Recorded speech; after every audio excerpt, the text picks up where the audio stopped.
Bonjour à tous les membres du réseau et bienvenue dans ce nouveau podcast Audit Connect. Il est dédié aux professionnels de l'audit, risque, contrôle et conformité en Afrique. Dans cette nouvelle thématique, nous vous présentons les étapes clés pour mener un audit opérationnel. Avant de commencer, nous tenons à remercier le cabinet Global Elite Conseil pour le soutien et le sponsoring apporté au réseau Audit Connect à travers cette problématique. Global Elite Conseil, avec son réseau d'experts et consultants certifiés, accompagne les fonctions d'audit interne dans la performance et la conformité aux normes internationales. N'hésitez pas à les contacter à travers les numéros qui s'affichent pour vos besoins de conseil et d'assistance. Maintenant que c'est dit, voici une présentation brève de chaque aspect de l'audit opérationnel, destinée à être facilement compréhensible y compris par les personnes non expérimentées. Premièrement, la planification de l'audit. Il est question ici de déterminer l'objectif principal de l'audit opérationnel, qui consiste à évaluer l'efficacité des processus opérationnels d'une organisation. Cette étape est importante parce qu'elle permet de définir clairement les attentes et les objectifs de l'audit afin de garantir que les bonnes questions sont posées et que les processus clés sont évalués. Deuxièmement, la collecte d'informations.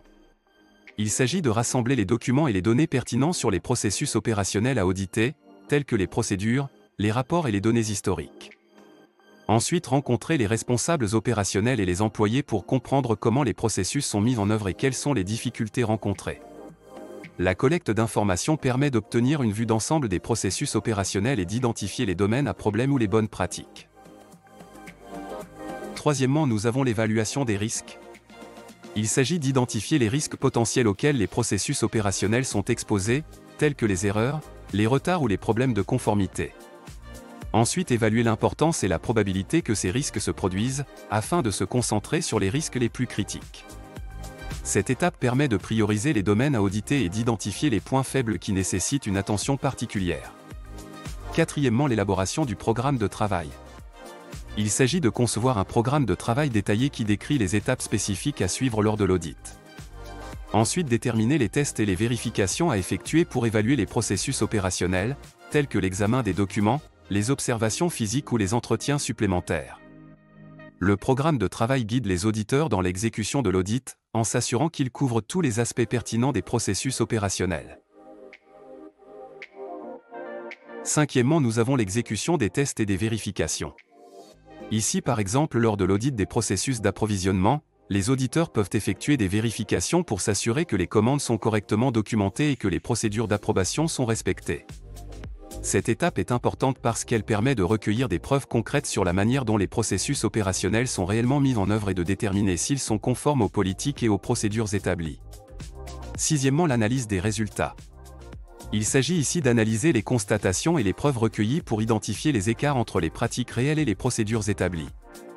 Ensuite, mettre en évidence les faiblesses identifiées lors de l'audit, ainsi que les opportunités d'amélioration pour renforcer les processus opérationnels. Cette étape est importante parce qu'elle permet d'identifier les domaines où des améliorations peuvent être apportées pour optimiser les performances et réduire les risques opérationnels.